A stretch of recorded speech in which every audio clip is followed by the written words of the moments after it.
Colorado is braced for more heavy rain as rescue workers battle to save up to 2,000 residents, cut off by raging floods that have already killed 4 people.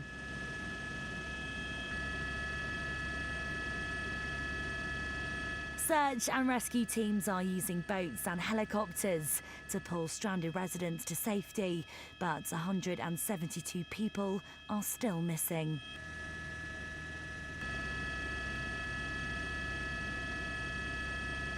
Boulder and a string of other towns along the Front Range of the Rockies north of Denver were especially hard hit as water poured down rain-soaked mountains and spilled through canyons into populated areas.